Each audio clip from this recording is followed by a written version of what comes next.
Yo, thanks for joining the Legacy Podcast. We got a great episode for you right now with the Madame of Mental Health, Brittany Giuliano, joining us to talk about your introspection and how your mindset changes everything about what you do. Stay tuned right now to Legacy.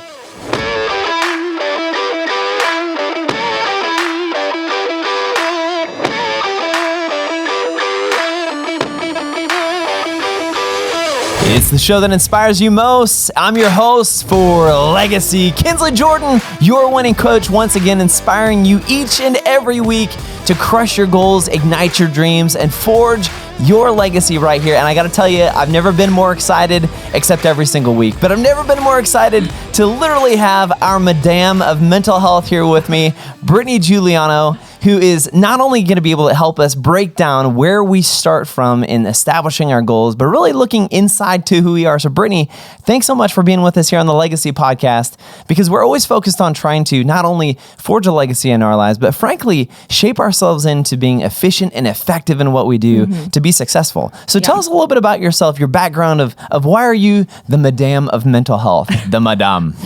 I have never been called that, but I like it. We'll trademark it. But yeah, thanks for having me.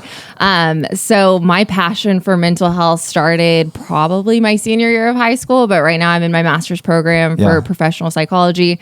I love working with people, and I found that because I work at the church, so I find that I can help spiritually, but I also want to help mentally people. And so I love getting to do that and really getting an in-depth look about how do people think, what makes people function, why are people doing certain behaviors. So I'm so interested with all of that. And so I love studying it. I have about one more year in my master's program, and then hopefully I will be a licensed a counselor here in a bit. So That's awesome. That's awesome. So if you're joining us at the Legacy Podcast for the first time, we're all about helping you accomplish not only just accomplish your goals, but helping to ignite the dreams that you have in your life. And one of the things we think about, oftentimes here on the Legacy Podcast, we're talking about setting goals and achieving goals. And last week we were talking about priorities in order to set goals, you have to be able to prioritize what's important in your life so you know what goals to set. If you don't know what's important, you can't set a goal to go and accomplish more.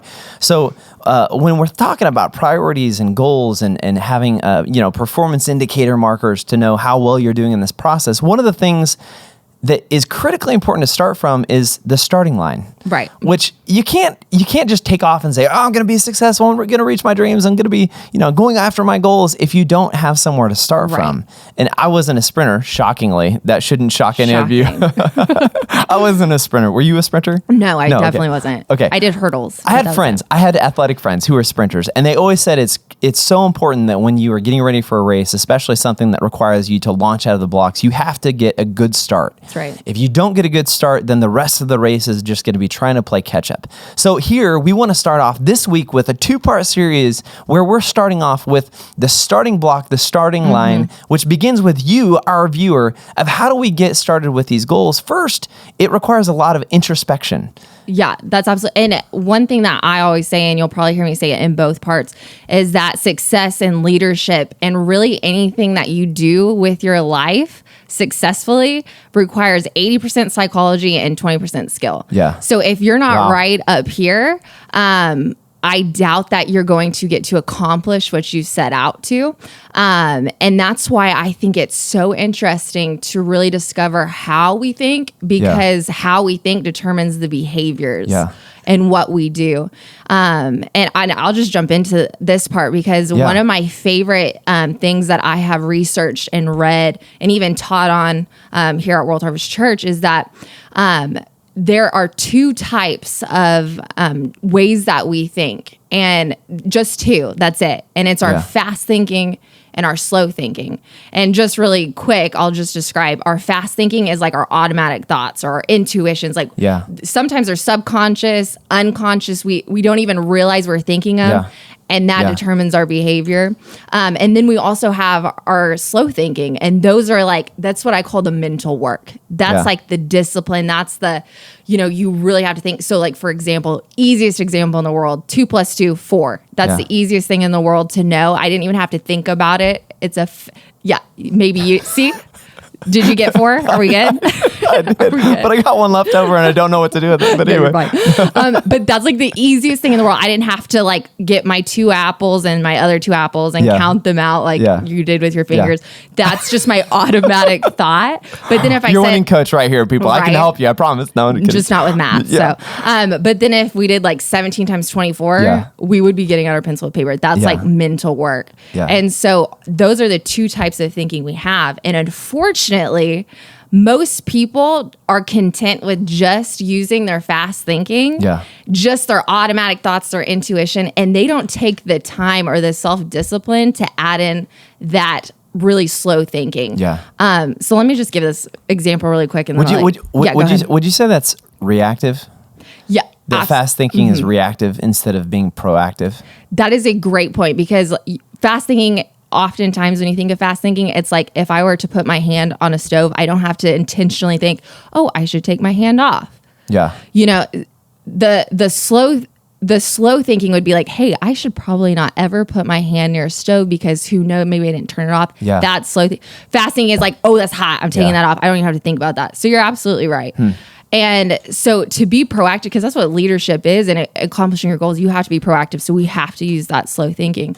But here's like just a really easy example for everybody. So let's imagine, like, what's your favorite dessert? Let's just play with this. Blueberry cheesecake. Okay, let's imagine a big pan of blueberry cheesecake came in here. Immediately, your thought would be this: oh my gosh, I'm going to eat all of that cheesecake. It's going to be my best time. I just want to eat that cheesecake. Where's the fork? Let's eat this, right?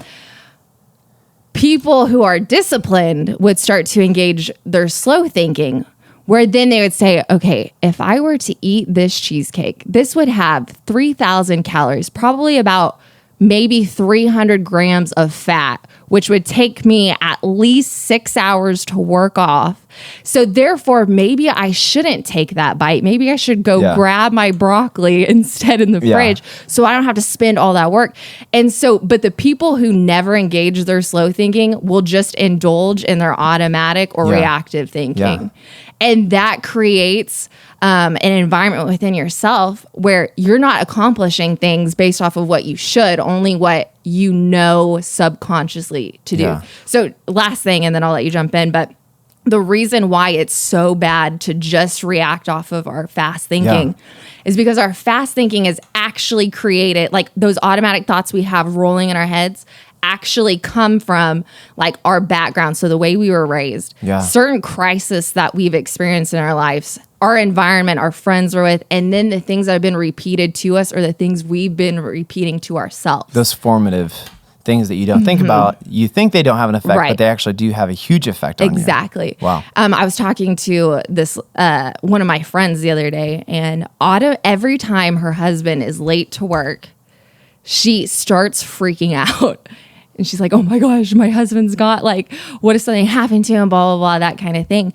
But it turned out in her childhood, her mom was that way because her first husband passed away. And so there was a trauma in that life. So she always saw her mom was always freaking out. What if my husband? So now her default in her automatic or fast thinking is something happened to my husband. If she didn't have the slow thinking or the discipline to say, okay, let's think about this objectively and realize, hey, maybe something didn't happen. Maybe I'm just overreacting because he comes home every night. If something did happen, I shouldn't worry about it. We'll get it taken. So that's the importance of not listening to your fast thinking, those automatic thoughts. You have to stop, think, and really bring in those objective thoughts. Yeah.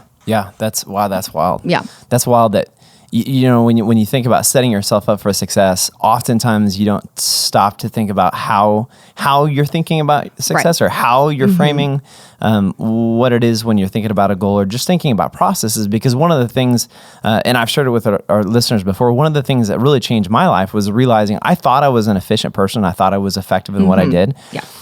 Until I actually said, well, I'm going to start using a planner to be more efficient and effective in what I'm doing. And when I started writing these things down, I found out I'm not getting anything done I thought I was.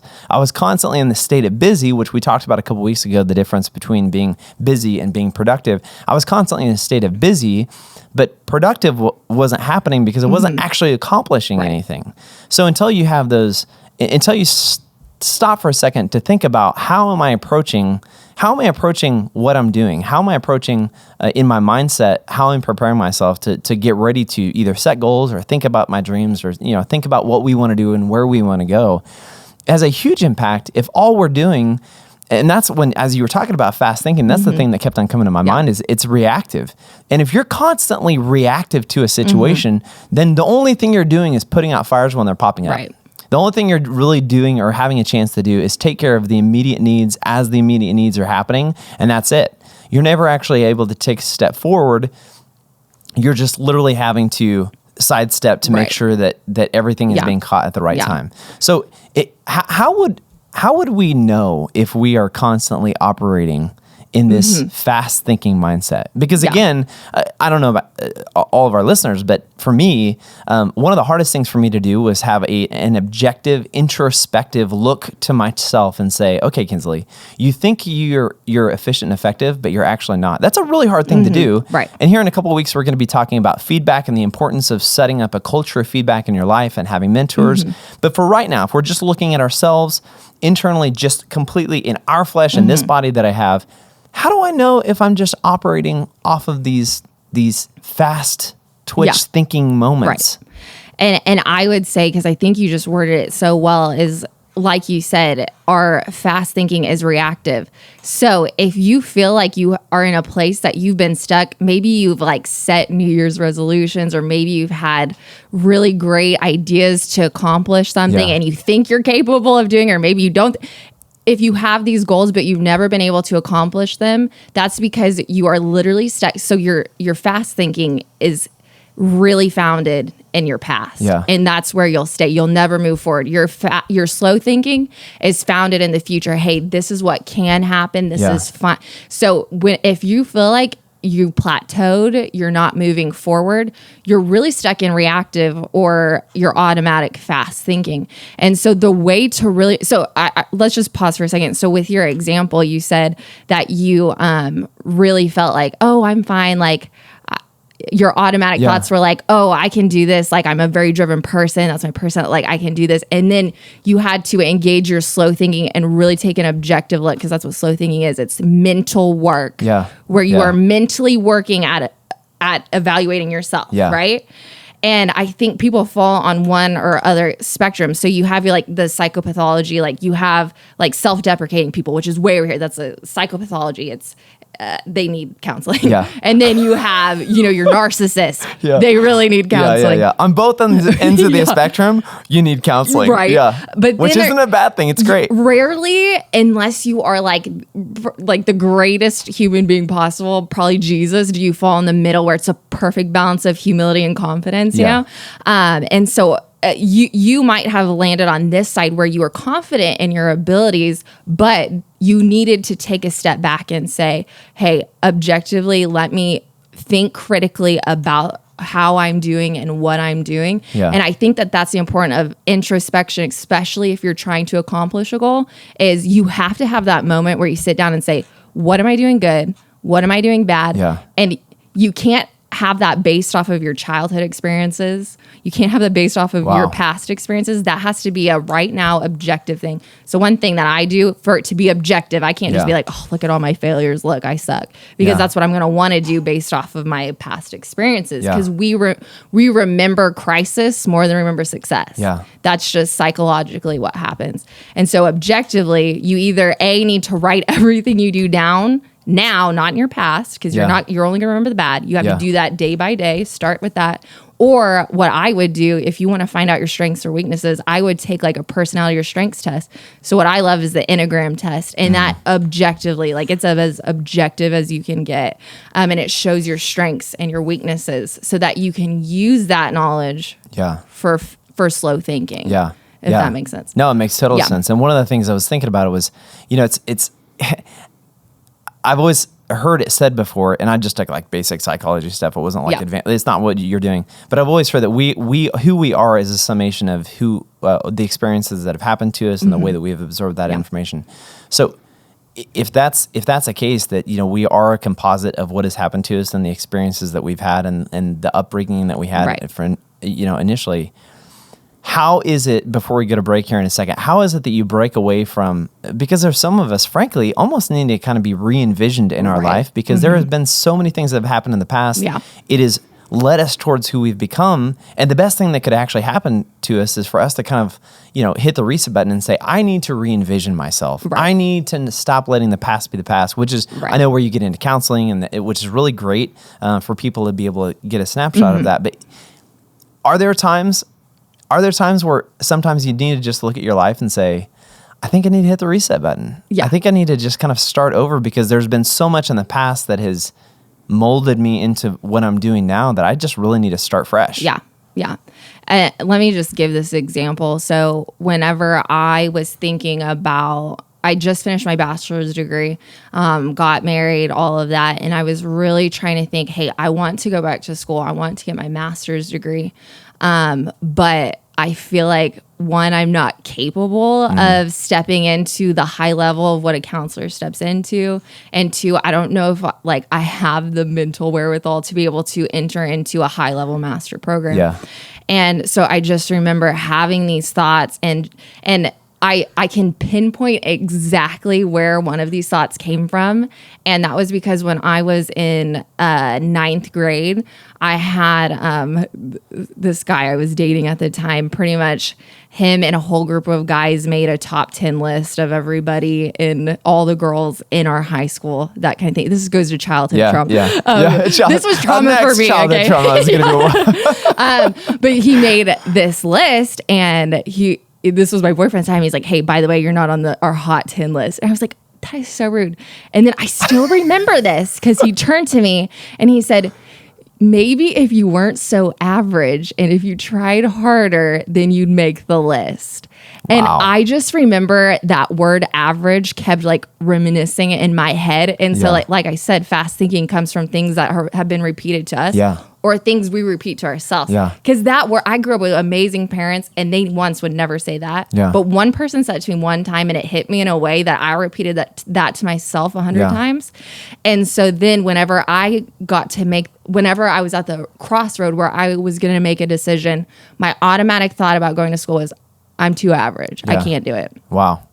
And so then I decided there had to be, if I was just going to be fine with my automatic or fast thinking and not bring in my slow thinking, then I would not be where I'm at today. I would have never went back to college. Yeah. But I decided, you know what? I need to just take a minute. I need to really sit down and go to mental work, on myself, and decide, you know what? These things are not consistent with the other things I've seen in my life. For example, I made A's all throughout high school, college. Yeah. I'm not saying that to brag, obviously, but I had to objectively go through things and not just look at my crises. And so I just pressed reset. I said, you know what?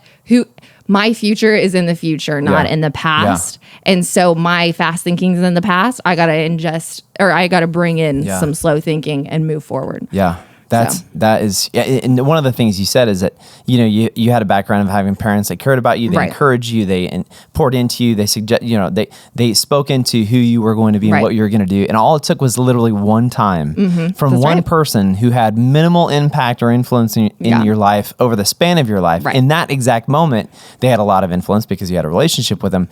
But how amazing is it that so many times there's one thing that will happen that we allow to literally derail the train, derail all of the effort, all of the energy that we're poured into it. And that's why it's so critical to make a mental conscious decision that I am doing this. I'm setting my goals. I know what my dream is. There's going to be challenges. There's going to be those moments where there's the naysayers that say, you're crazy, you're nuts, you're never going to do it, you're not smart enough, you don't have the funding, you don't have the money, you don't have the ability, you don't have the background. It's not like I've ever heard these things before in my life, ever.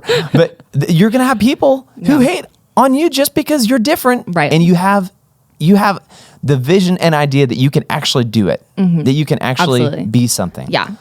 And I think that's the crazy part, is you said it just took one person, and that's why you can't trust your fast thinking. Yeah. You constantly need to decide, I'm going to put in mental work. Yeah. And really you could just call slow thinking the disciplined thinking. Yeah. And you just got to say, hey, I'm going to reset and I'm going to be disciplined from this point on. And that's what mental success looks like, mental health looks like. Yeah, that's huge. A disciplined mental health life, which really is just slow thinking. Yeah. Hey, we're going to take a break real quick. We're going to come back and wrap up this week, part 1 of having strong mental health, as we're introspectively looking at ourselves with the Madam of Mental Health right here, Brittany Giuliano. Hey, don't forget, when we come back, we're going to be talking about how Orville and Wilbur Wright were a great success, a great vision of what fast thinking versus slow thinking was. And you'll say, how in the world does that have anything to do with it? It's a real world example. We'll meet you right back here on the Legacy Podcast with your winning coach, Kinsley Jordan, and today, Brittany Giuliano. We'll see you in a second.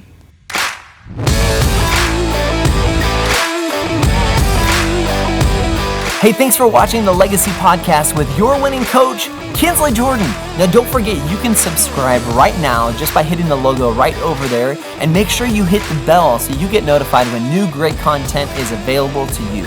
Also, you can follow and keep up with me at Facebook, Twitter, Instagram, and YouTube by just going to Kinsley Jordan. That's my tag where you can find it.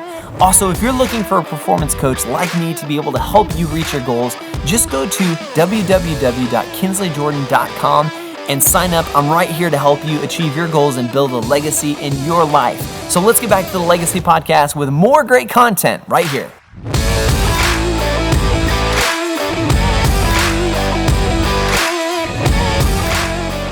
Hey, welcome back to the Legacy Podcast, and thanks for sticking with us, because we have some great examples of what not only fast thinking and slow thinking are, but really, as we'll summarize before we break out of here as well, how you can directly apply it to your life. So before we went into break, I was talking about the idea that Orville and Wilbur Wright, when they were credited for creating the first flying machine, that it's actually a great example of fast thinking versus slow thinking for this reason, that we don't realize, as you look at applicability in your life, that those people who accomplished something that had never been accomplished before, Orville and Wilbur Wright were really just bicycle makers in a shop, and they weren't aircraft manufacturers. There was no such thing as an aircraft manufacturer at all.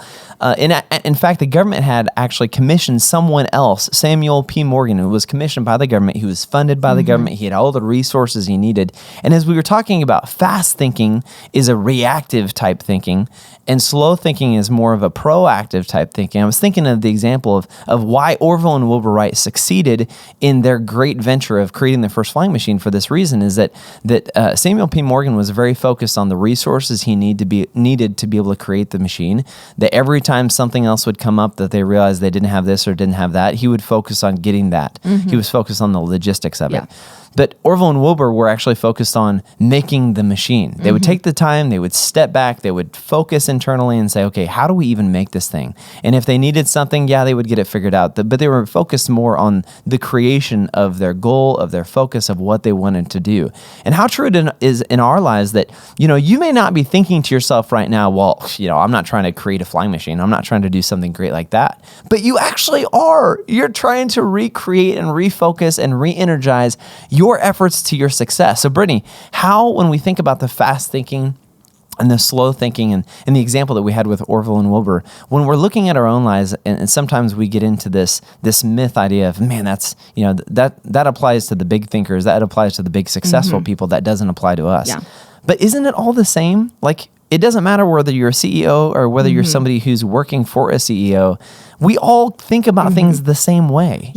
And I think the key to leadership and success is to think like a leader. And so if you can really get into the thought patterns and how these successful people thought, then you can begin to start thinking like that. Because that's what success, like I said, success is 80% psychology, 20% skill.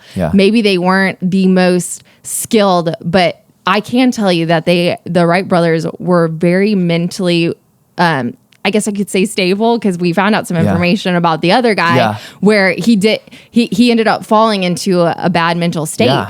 Most Deep likely depression. Because he didn't understand the psychology that it takes to actually accomplish your dreams. All he was doing was being reactive and going off of intuition, which you can't trust your intuition every time. You need that objective thought process. And I think that that's what's so cool about looking at the Wright brothers, in comparison to their competitions, because you can see how they were using their slow thinking or that objective process instead of just going off of intuition or instead of just, being very reactive in their thinking, but they thought about the process and they were passionate about it, because passion also fuels your mental capacity to keep going all the time. And I think that's why they outran their competition is because they looked at it through how can we make this work instead of how can I fund this? Because they were, and that can be in our next portion where we talk about how to keep. Well, because even talking about that, Samuel Langley was thinking about, he had a government from the contract. He was thinking, we can make, there's going to be so much money that's going to be made, and I'm going to be the godfather of this great creation, the flying machine. He was thinking about what was to come afterwards before he even built the thing, which, when you talk about passion, oh my gosh, what a true statement that the Wright brothers, they were doing it for the science, they were doing it because it had to be done. Like, they could do it. They had taken on challenges before in their life. And this is why it's so important that when you're thinking about goals and you're thinking about setting goals and you're thinking about re-envisioning yourself, because sometimes we need to do that, it actually behooves you. It is actually beneficial to you that you will run into stumbling blocks, that you will have something fail, that you will have to pull yourself together and stand up again and say, well, that didn't work at all. Because it not only grows you stronger, but it pivots you and gives you a different mindset of looking, again, focusing objectively and not basing your success upon a single finite moment. And honestly, when you think about Samuel Langley, afterwards, when he fell into the depression, it's probably because he wasn't founded in his objective view, not only of himself, but his approach to what he was doing. Exactly. And I think just kind of as you were talking, especially for those of you listening, how do I accomplish my dreams and that kind of thing? Well, like we were talking about, passion is a huge thing, because the reason why, if you have passion for what you're doing, you will want to engage in the mental work in that discipline. If you don't have a passion and you just want to make money for what your goals are, then you're going to be just like the Wright brothers competition, where he's like, I don't want to put in the mental work because that's a lot of work. Trust me, slow thinking is a lot of work. And so literally he was just fine with trying to be reactive and get things done. But that passion that the Wright brothers had created an atmosphere where they can engage in that objective slow thinking. And I think that's the key, especially for those listening, is that if you want to accomplish your goals, first you got to get that passion for it, and then you'll want to put in that mental work. It's so funny to me. I did not prime you with this question at all or any of it, because one of the things that we look at, and you've heard me say it before, I guess the mission of my life and us here at The Winning Coach is that we want to connect people to their passion for a purpose to create fulfillment in their life. And this is exactly why, is because I found out, my one of my jobs is chief of innovation, which it sounds glamorous, but all it literally is, my whole focus is doing exactly that. I find people who are passionate about a problem set or about a technology, and half the time they're not the highest ranking person. They're not the person that the organization has called the leader. They're not the selected, the chosen. They're people who literally, sometimes they're almost disconnected from everything else, but they're passionate about whatever it is. And what I've realized and found is that it is so much better to create an organization and a group of people who are passionate about what they do, instead of having the right person on paper and having the right, because that's exactly what Langley had. On paper, there is no explanation why this guy wasn't the person to create flight. There's no reason why he shouldn't have succeeded, except he is missing the most critical piece, which is the passion behind it. If you don't have a passion for what you're doing, and oftentimes, I know you've seen it as well, that when you look at people, when you look at what they say they want to focus on, oftentimes it's founded sometimes in the wrong place. They're not doing it because it's passionate. They're passionate about it. They're doing it because either their mom or dad said, you should be a doctor, or you should go here and do this job, or you need to do this. And man, that wears on you. So what are some of the side effects of not being passionate about what you're doing? Like, what happens when you're not passionate, when you're not connected to what it is you want to accomplish, and how does that impact what you do when you take into account fast thinking and slow thinking being reactive versus being proactive. Right. And while I was studying this fast thinking and slow thinking, they actually did a survey of people who worked in an environment where they had to engage, like, because you have to engage slow thinking if you're in a job with numbers and that kind of thing. Yeah. And when you have to critically think like a manager, that kind of thing, like you have to. But what they saw is when they got home, those people who were not passionate about their job and had to engage, like were forced to engage in slow thinking, they were so exhausted by the end of the day, and they could barely spend time with their family because they were just mentally depleted. They went to mental work, and guess what? It wasn't fun mental work. They were depleted. And I think that that's what we see a lot of times with people who, the side effects of people who are not walking their passion. You will come home very depleted because you just put in some mental work. And it wasn't fulfilled in any way. Yeah. Again, oh my gosh, I can't hit it again. It's because fulfillment is the end goal. Fulfillment is the end goal. And the amazing thing is when you, it doesn't matter what you're doing or how difficult the work is or how simple the work is. You know, my dad was a farmer, and people would look at it and be like, your dad was just a farmer. And it's like, wait, you don't make a statement of you're just a farmer if you don't know what farmers do, because they're the hardest working people I've ever known, ever met in my entire life. But when you look at the mindset of what's required, it doesn't matter the type of work you do. Right. It matters your mindset about how you're accomplishing it and when you go into it. And that's why coming up in our second part, don't go away. It's going to be released here very, very soon. So stay tuned for it for sure. But when we talk about our second part, it's talking about what do you do to mentally prepare yourself and to build an environment in your life and a culture in your life such that you are always going into your passion with a healthy mindset and a healthy physical environment so that you can succeed. So before we depart out of here talking fast thinking, slow thinking, what's the one thing you want people to know and to keep in mind as we go into this next segment for part 2 about the importance of framing your mental health as you're going into your goals? I just wanted to reiterate and this is the third time I'm going to say it, but I'm going to say it many more times, especially in the next part, but success and leadership is 80% psychology and 20% skills. So you might not be the most skilled person listening to this. You might think, man, I don't have all the skills that I need to. I want to go back to school, or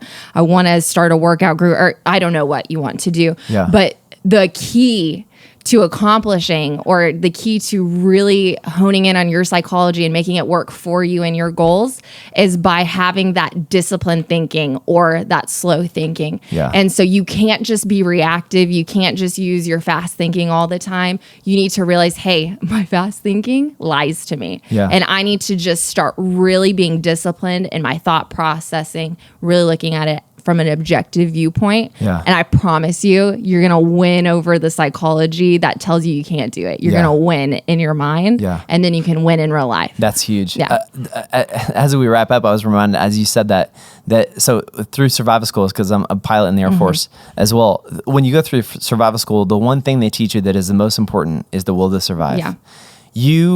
If you don't have a will to survive, you're dead. It doesn't matter what environment. And they even showed story after story after story where people who should have survived didn't survive because they'd given up. And when you give up, you literally, our mind has the power over our body to be able to drive us into success in situations.